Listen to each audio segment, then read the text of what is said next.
But there was something about getting this stupid button that put me in a position where I felt, if I don't do this, the universe will end. I mean, that kind of level of obsessiveness. Feels like duty is pushed from the back, whereas love is pulled from the front. Love pulls you forwards, whereas duty can kind of push you. Sure. I mean, it's not unreasonable to say that love entices. I don't think duty entices. Duty might torment, and love entices. Okay, here's how you know. Are you willing to have that life that they have? That's it. Are you willing to have what everybody else has? Does that appeal to you? Is that what you want? If that's not what you want, and you want more, you're never going to be happy with that. It's always frustrating when you see a guy who is so naturally gifted, who kind of like lays back. But it seems to be, that's a lot of what happens, is the people that are naturally gifted don't have to work as hard, so they don't work as hard. You do not need to chase down the things that your local area is telling you that you need to. And this is what I think you create online. You know, the people that you consume, the people that you read, the people that you listen to, they become your new community. Yes. They become the new good influence that you always wanted. And we have the power to be an observer and not buy into it and decide, wait a minute, I'm gonna find some good in this. I'm gonna wrestle with this angel until I find my blessing up in here. Greatness is being so aware of the time of life in the second that went by, and you can recall like it was yesterday. Greatness is being able to go back there, not making that same mistake again, and being haunted by it. That is greatness. And so that means that the gap between what we have and what we want is typically not a lack of information, but a lack of execution. And so if it's a lack of execution, then it ladders up to what are the motivating operations that are either preventing me from doing it or that are insufficient to compel me. If you're already at a point where you're thinking about your life as what can I achieve? What can I do? What can I build? What can I create? You've got the bug, bro. You're built different than everybody else. It's like, I think I get up in the morning and there's like this narrow path, and on either side, it's just like, whoosh, down to no productivity, nothing useful in life. And one side is drama, other people's drama. Yeah. And the other side is just numbing out. Yeah. And you got to walk this really narrow path. And she said, well, why don't you just get on this treadmill for 15 minutes a day? I said, she said, just 15 minutes. So it went from 15 minutes a day to 2 hours a day. You can easily, unfortunately, find yourself in a situation where all you have in front of you are a variety of bad options. You know, that's partly why, if you have any sense, you try to conduct yourself very carefully in life, because you don't want to be in a position where you've made so many mistakes that all the options left to you are terrible. That's nihilism, man. Suffering is one thing. Being aware that your suffering is kind of meaningless, that's what nihilism is. And that's what can be brought out if you study something you're not passionate about, and then it gets hard. Because you've got this double whammy of the meaninglessness plus the difficulty. But so many of us are stuck exactly there. You know, but ultimately, people don't want to work with that person. And so they burn their relationships, and they don't do as well as they should. And which is the kind of nice thing, is if you take care of other people, they'll take care of you. If you screw over other people, you're going to get screwed over. I try to just enjoy what I'm doing while I'm doing it. And I don't think too much about whether or not I'm going to be able to do something forever. I just think, am I doing it now? Am I enjoying it now? Great. Like, there are thoughts that are going to come up, and you alone have to manage and deal with those thoughts. And that's the opposite of addiction, which is using something to run away from whatever it is that makes you uncomfortable. Yeah. Like, you're running towards the thing that makes you uncomfortable. Yeah. Goggins is saying, okay, David Goggins, you're a punk.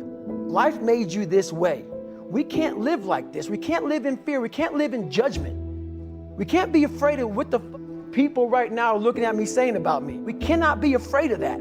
This happens on every mountain. So it happens on your first mountain and it happens on your second mountain. Like if you've achieved some level of success that everyone around you deems as successful enough by their standards, not yours. when you pursue the next summit, all of it begins again. The machine begins again. That's the problem with public speakers. Most public speakers get up, and as they're speaking, they're thinking about how they're doing. Versus what I'm doing is I'm feeling all of you and seeing what you're experiencing and seeing what do I need to do to be helpful in this moment, so I'm not thinking about me, so there's no fear. But listen, this is what people don't understand. Yeah, you have a machine that'll be, but when you're running outside, the high of running outside is almost worth messing your joints up. I think it's sort of technically true in that the best parts of yourself make themselves manifest. If you want to think about it that way, the best parts of yourself, whatever that means, make themselves manifest when you're contending actively and voluntarily with the most difficult challenges. Why wouldn't it be that way? So the men that survived were toxic because we didn't let them express feelings, because we weren't preparing them to be human beings. We were preparing them to be not just human doings, we were preparing them to die so we could live. Your excuses will destroy you and take everything that you ever wanted from you if you let them. Doesn't sound like a friend. No, it's definitely not a friend. It's definitely not a friend. It can seem like a friend, just like your friend that keeps feeding you drinks at the bar can seem like a friend, but are they really helping you in any way, shape, or form? No, they're not. What they don't understand is that any commitment that you make is a step in the right direction. Anything that you decide that you're going to commit yourself to, Peterson's got one of these rules where he says, commit yourself to one thing as hard as you can and see what happens, right? Like, I wrote a sign and put it on the inside of my cell door. It was a quote from Napoleon Hill. It said, "Every adversity carries with it the seed of an equivalent or greater benefit." And I read that sometimes hundreds of times a day. I had to. And the problem is most people are so busy moaning at the adversity, they never take time to water the seed. And then you put a goal in your mind. How are you gonna feel, man, when you accomplish this goal coming from that shit? Coming from the hell you came from. A lot of people start from a good starting point. They have a good foundation. What if you can surpass all of these moments? Like, we tell stories of what type of person we are all day long when we're confronted with different decisions. What type of person am I? And I would like to be known to myself as a fighter, is that I'm willing to fight for what I want and for what I believe in. And For us, it was like, we saw too many people make it like this. Like one day they had nothing, and the next day they're on CBS fucking doing a show for 8 years. Yeah. Whether it's Kevin or whether it's fucking the other guy, the great guy from Pittsburgh. You've seen that, so it gives you hope. Now, One beat away from our internal journey. Some guy sent me that book, and I said, wow, this is pretty cool, because it's true. We're only one heartbeat away from dying. Yeah. Regardless of how you construe the evidence at hand. Right, look at me, I'm so useless. I don't know anything. I don't have anything. It's hopeless. I don't have it within me. The world couldn't offer me that possibility. Well, what the hell do you know about that? I don't know why I do that. I just do that. I size people up. I don't know why, but I do. I almost feel like when I step into this thing, I'm at war. And I think that humility played a big role in me being able to be successful, because I was never afraid to say, hey, I'm not 100% sure what to do right now. What do you guys think? Or, hey, I feel like I've reached the limitations of my thought process. I need some help. Look, I'm a flawed, terrible creature that is constantly still trying to get things right. And I am open to, in fact, I'm seeking being wrong as much as possible. The more that I can be wrong, the more that I'm going to identify all of the different pitfalls that are going to go across. Yeah. That's what you need to be looking for. And if you... My life was taken from me. The one thing that kept me going was my training. Now you didn't have that. I didn't have anything. Now you just had to sit alone. Alone. And not train. And that's what changed me. And that's when I realized I hadn't taken time to think about what I'd done in my life. It doesn't necessarily mean that everyone could have gone through what I did. I don't think they could have. Maybe not. But I still think everybody underestimates what they're capable of, generally speaking. And so what's interesting is I've tried to observe what those guys do differently, and almost to a man, they'll say I should have spent more time with the kid, and it's one thing to say that you you should have. It's something very different to see them do it the second time around. Keep moving forward. Keep moving forward is good, but sometimes you gotta stop from people you love. Sometimes you gotta stop from people that means more to you than you mean to yourself. You can't keep walking because sometimes you leave a lot of people behind that need your help. You know, you can't just keep walking. And I had 24 hours a day for 14 months of somebody teaching me and talking to me and talking to me about the body. And I'd learned a lot because I'd already been studying, trying to solve my own issue. But this is what put that pin in it, allowed me to actually take all those things that I learned and put them into some sort of practice. You worked hard, but you get laid off. Well, people who are conscientious will tear themselves into pieces with guilt in that situation because they tend to attribute so much responsibility to themselves. And so there's a price to be paid for conscientiousness. It opens you up to a certain set of vulnerabilities. And nobody gets fit overnight, nobody gets fat overnight. Exactly. And so you can't submit. You can't submit. You have to get in there and keep it going. And I know the results of not doing the thing are not good. And I enjoy doing the thing, so in order to keep doing the thing, you got to do the thing. Yeah. I think in other times we need to be kind of shaken awake, and somebody grabs our little camera and changes our camera angle to look at a situation differently. I want to be woken up like that in every possible way. And I think that's what we all need. And you can tell someone, look, this is what the top of the mountain looks like, or this is what further up the mountain than you are looks like. And yet, they still need to trudge all the way up there, get up there, have a look for themselves, and go, shit, you're right. That's where the 40% rule kicks in. Now it starts. Okay, I'm feeling pain. My mind's saying all this shit to me. It's saying, get out of here, run, flee. The fight or flight kicks in. Okay, we're done. We're not good enough. It starts telling you all these things. You start to believe it because the mind controls all. I'm a big, coming to terms with exactly what happened, exactly what the reality of the situation is, not, oh, poor me, I was screwed in this event, or I was whatever. And it's like, yeah, some of that might have happened, but you still lost. It doesn't matter. And then he thought, this is probably one of the last times that I'm ever going to be able to go wakeboarding. I don't think I'm ever going to be able to do this again. And he did. And that very well might be it. There are certain things that you can only do at certain times, and I think discipline is doing what you hate to do, but do it like you love it. And it also could be, discipline could be taking your illusions and turning them into a reality. Now that's discipline. Imagine you have dream of you dream of yourself something bigger than what you can ever imagine, and you become it. If you don't question the program, if you don't question your programming, you will repeat it. And what you've done for the last 5, 10, 20, 30 years, it will continue into your future. It will be your future if you do not wake up right now. And I also think that truth is an adventure. And the way you make an alliance with truth is by assuming that whatever happens to you, if you're living in truth, is the best thing that could happen, even if you can't see that at any given moment. You might not like the cold. They're going to see it. You might not like the boat on your head. They're going to see it. They might see that you have a bad temper. They're going to find that, and they're going to pick at that thing to either make you come out the other side or make you quit.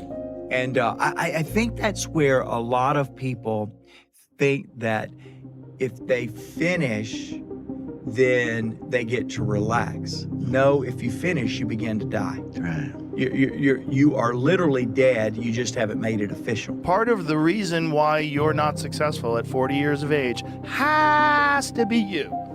Has to be. Some of it has to be. I mean, it could be a fucking avalanche of bad luck, one thing after the other, but I would like to see that you're making progress towards a better direction. I had to really wear this layer of skin. I had to develop a really callous skin on me to take whatever you're gonna call me, you're gonna call me. Whatever I'm gonna be, I want a geek, but whoever I am, you're gonna see me. You're gonna see me for who I am, because I need to change who I'm not. And I keep on asking myself this question for everything, what are the beliefs that you currently hold that have no grounding? What are the beliefs that you currently hold that can't be justified by any logical explanation? And doesn't necessarily mean they're wrong, but you really need to pay attention to those. 1,000%. If the routine that you do is additive, great, then you have baseline performance without it. If the routine creates dependence to do baseline performance, then it becomes a crutch, and then you become fragile. Does that make any sense to you? Exactly. My wife is kind of shamanic, and she believes that we ask for our parents. And then when I start believing, I said, if I didn't have the parents I had, I would never be me. I said, she might got something. I never tell her, I'm saying it now. I said, she may have something there. I did pick those parents. If I didn't have those parents, I would be fucked up. She might be right.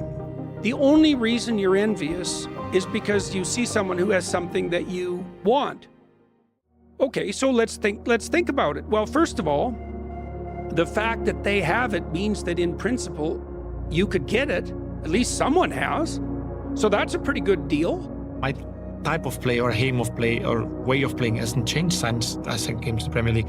It's not that this season probably Roy Keane saw someone like Bruno creating more because he wanted the assist record. No, he's seeing the same Bruno that is about risky reward, is about creating chances for his teammates, is about getting the best out of the other ones. Because I understand there's misconceptions that people have of me, because they assume, it's kind of like the halo effect. We assume because someone's done something well, they do all things well.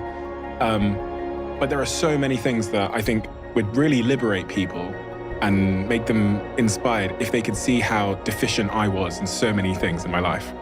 And you have various opinions and various thoughts that bounce around your head all throughout the day.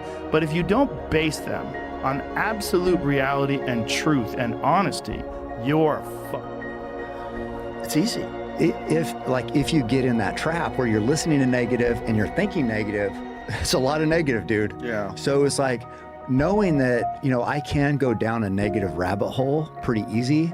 I try to avoid wading in that. Well, it's raw. It gets ugly sometimes with me in that mirror, but I'm also proud of myself to be able to tell myself that and then fix what's in that mirror. That's what hits me, and that's what I really want people to hear, is that you can say those things, A, because they're true, and B, because you can fix them. Right. That's how fragile your conviction was. Yes. That one sentence from the wrong person moving you back in that past direction would have pulled you. I needed to physically create so much space that even if they had talked me out of it, it would still take me a day and a half to drive back.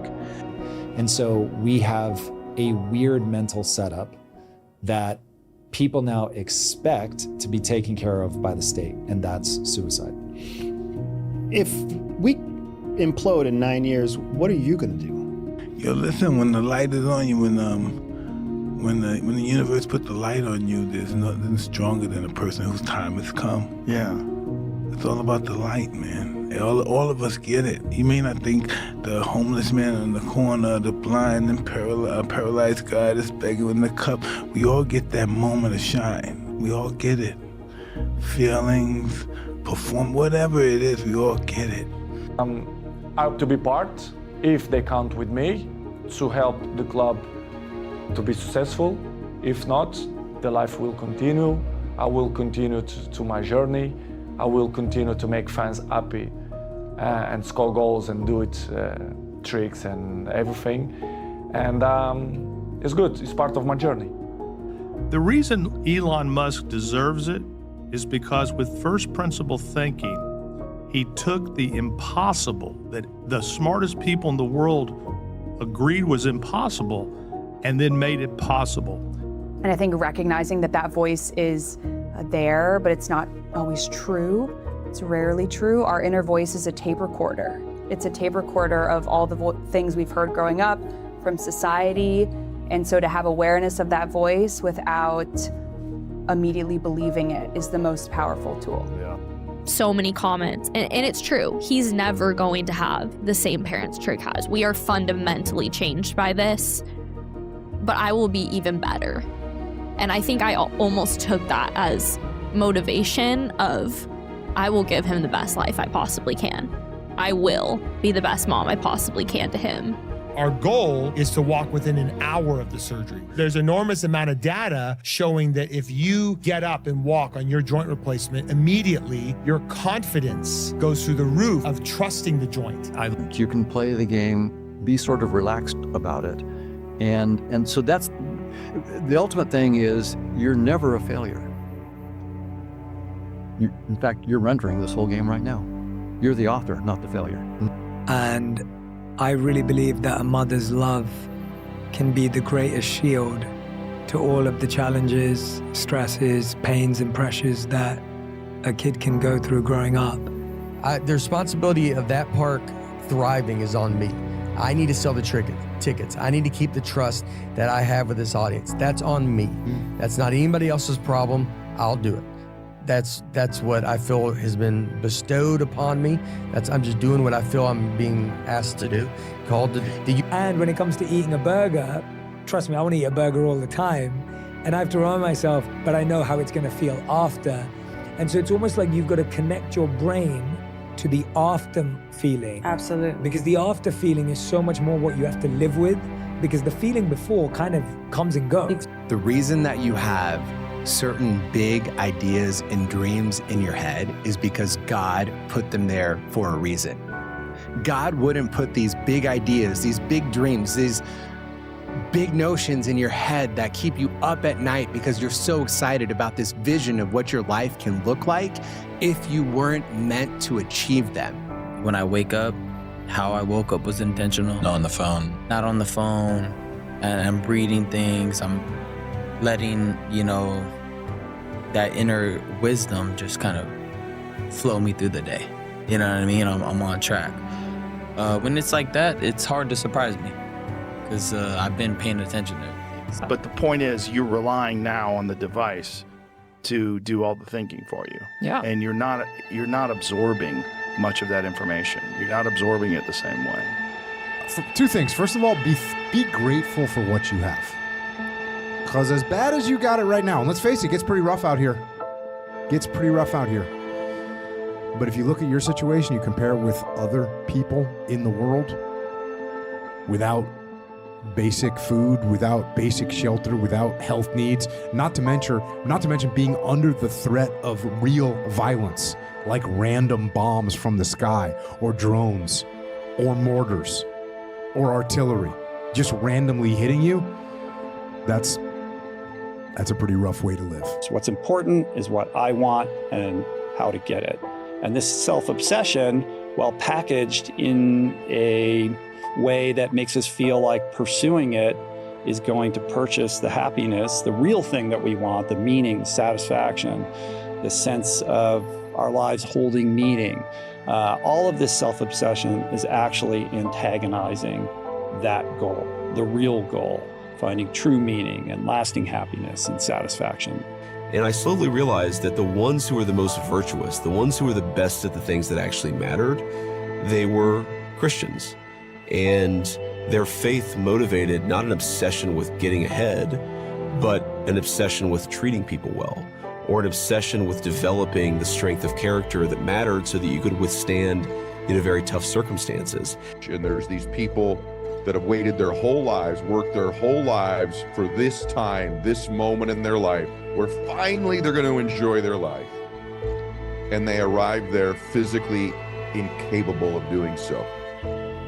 Essentially, the stress in their life, all the work, all the years mounted, they finally get on that proverbial beach of life, and they can't even enjoy it physically. They can barely walk. They can't ride a Sea-Doo. They can't get in the water and swim. And I thought, my gosh, is that what we're doing in the world today? So then you think, okay, let me go buy the thing that they have because it's going to make me feel like them and give me their life. But that's not how it works. Then you just have that thing but you don't have anything else. And you're actually in debt, which causes you a lot of financial stress. And it just adds to a life that's keeping you really small. At the end of the day, I think if everyone could define what enough for themselves is, maybe that includes a buffer, like because they grew up with a lot of financial fear or something, they need enough plus a little bit more just in case kind of thing. I know people like that. Past that, I don't think there's anything more to be gained in terms of well-being or life experiences. And you repeat offend enough, word gets out. The circles gets out. People doubt you on your approach. They're like, yeah, but don't do this for this. I mean, all of a sudden, you're going places and you got to look over your shoulder. You got to see who's there that I didn't pay back. Who do I owe? What bridge did I burn? What person did I betray to get where I am? That's a life. That's a living hell. I say that, every woman who enters this midlife phase is really a moment for them to be more self-aware. Self-aware in the sense that I'm actually going to pay attention to me. Imagine that, right? So pay attention to what's going on in my body, because guess what? The story is going to be different for the next one beside you and thereafter. I just thought, it's just a wonderful reminder of how easy it is to get caught up in the material and all the toxic, whereas, so much of it comes from just the simplicity of falling in love with someone. Love is what it's all about, and love is giving. It's giving yourself to somebody else. He has distribution in the world of AI where somebody can listen to a phone call and build a product while you're on the phone call. Unbelievable. The only thing that matters is, do you have distribution? And he's probably got more distribution than anyone for a certain subset of, the global population. So he gets to dictate demands. Having the right social interactions actually give you opportunity for growth. I've had a very weird career, but every inflection point in my entire career has come from a relationship, not a skill. Normally we had to generate the missions. So you got to work for the missions, you got to look for the missions, you got to find the gaps, you got to find the opportunities, you got to look where people are struggling. Figure out who needs help. And then go into those areas, lean into those areas, get active. And eventually you'll find your mission and get it done. Yeah. And he said, why don't you quit about all the things you're not getting? And how about you do the best with whatever opportunities you get? Stop worrying about what the other quarterback's getting. Stop worrying about what the coach is saying to you. Every time you get in there, you bring the juice, you bring the energy, you bring the enthusiasm. You treat practice like a game. Because if you just decide to go out there and you're blaming everybody else, where does that get you? Longevity ultimately is being able to maintain function as you age, because again, it's not the number of years, but the quality of the years. So all muscles in your body serve a function. You're training these muscles to get stronger, and you're training your balance, and these are all skills that can be learned and improved. They're all trainable. If it's trainable, it's fixable. Goodness, I think being a humanitarian, in loving other human beings, I think that lifting others up, being positive, how do we make the world better? And how do we leave the world a better place than we found it? I think would be really a life well lived. Very few people are actually set up to just hammer and hammer and hammer and hammer and never know if it's actually going to materialize. That is a fucking special kind of person. That's a special kind of mental toughness. And not everybody's equipped for that. I'm not around people who act old and walking like they have one foot on a banana peeling and the other one in the graveyard. I don't want to be around people like that. No. Absolutely no. And so you want to be around people who have energy, people who have goals, people who have ambition, and people who have drive, and people who are working to live their lives from a place of dominion. So yes, you can change who the fuck you are today in your brain. But it's going to be a fragile decision, okay? What you live in currently, no matter if it's good or bad, was created by a past version of you. Or my goal was not to win. My goal was to just get to the freaking finish line. But yeah, I kind of lost sight on, especially on that last climb, because it got really hard. And I didn't emerge from that race being the kind of person that I wanted to be when things got hard. But what I would say to you is that the solution outside of this is coming up with an identity where you don't have to live with the fear of going there, because it's like saying, I'm gonna go back to where I was at 17. I mean, there's just no frickin' way. There's no way I'll go back to where I was when I was 29 even. And the first mindset is, well, if I would die for you, maybe the least I can do is listen to you. And it's like puts in perspective how easy listening is compared to losing your life or giving up an arm or a leg. I chose to be a secret agent of change. I'm like, I've spent a quarter of a century at that point helping people with their mindset. If the universe is going to find the only way to smuggle me into jail without ever being accused of a crime, my gosh, to be able to help people that would never normally watch this kind of podcast and be able to go and help and then bring me back out without even having a criminal record. I mean, hey, genius, right? But let me go do my work.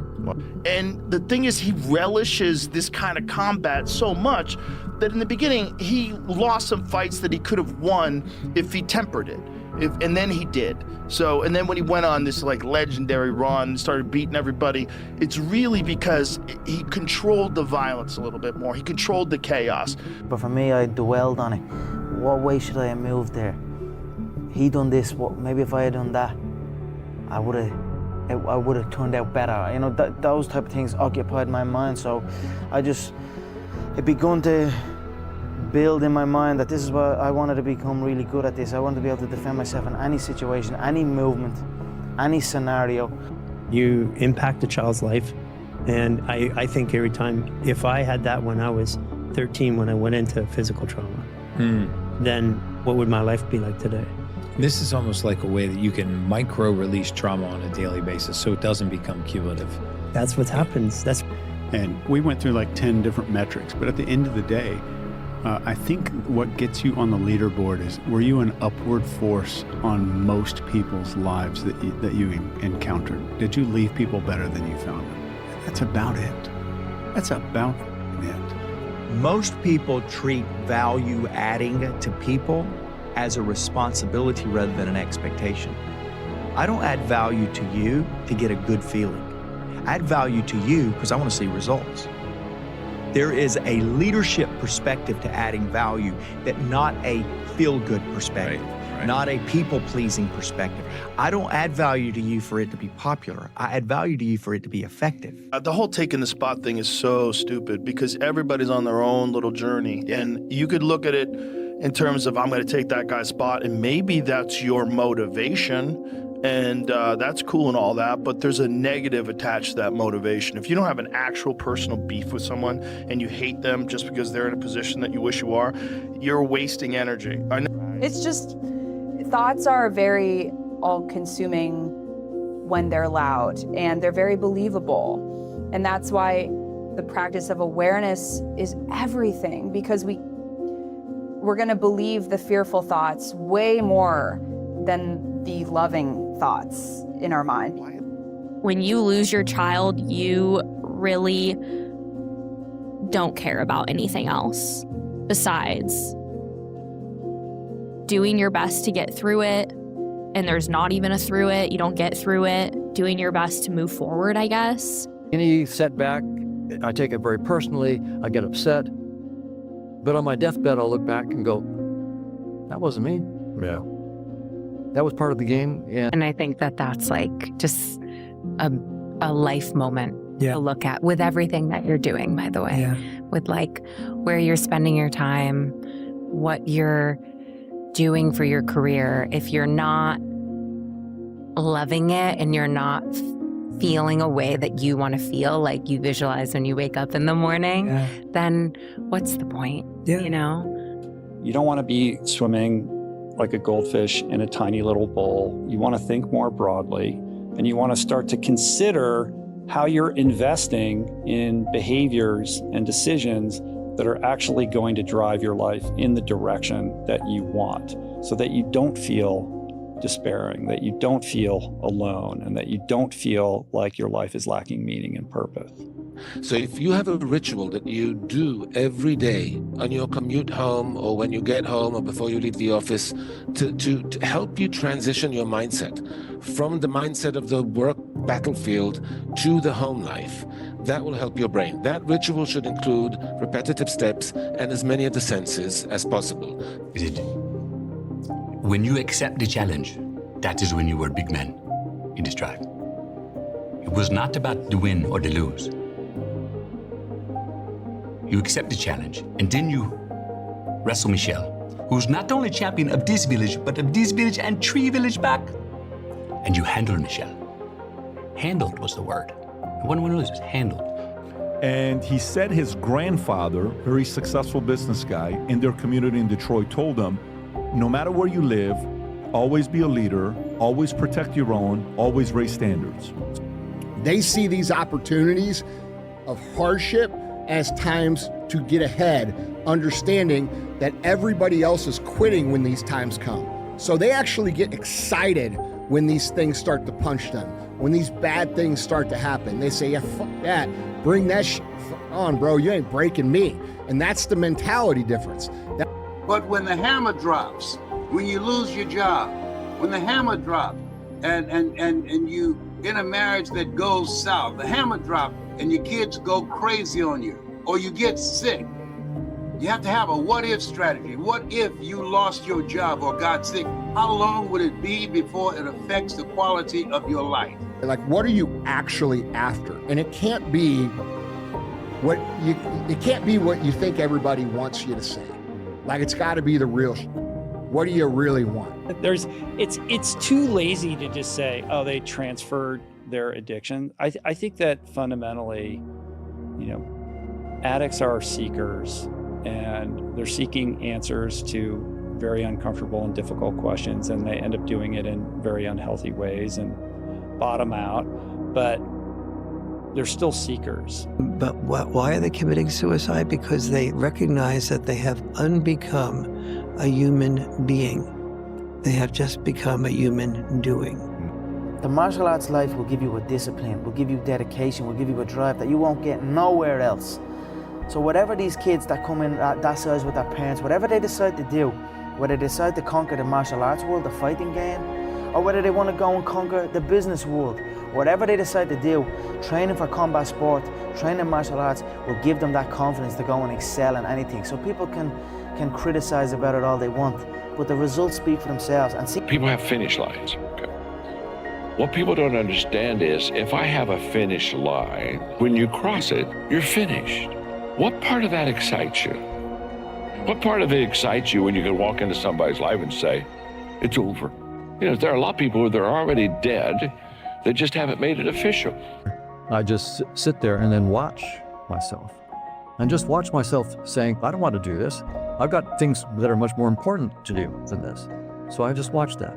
I watch that kid in the sandbox that says, this shovel is really important and no one's going to take it from me. I just watch that and recognize it's the kid in the sandbox.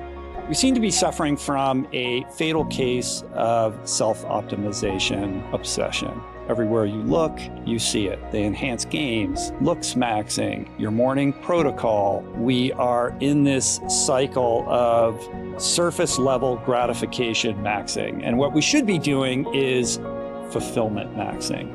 I think the problem is when the bridge becomes the home. Amen. You don't want to live on the bridge. Yeah. Right? I can't remember who said it. There's a famous quote that says, the world is like a bridge.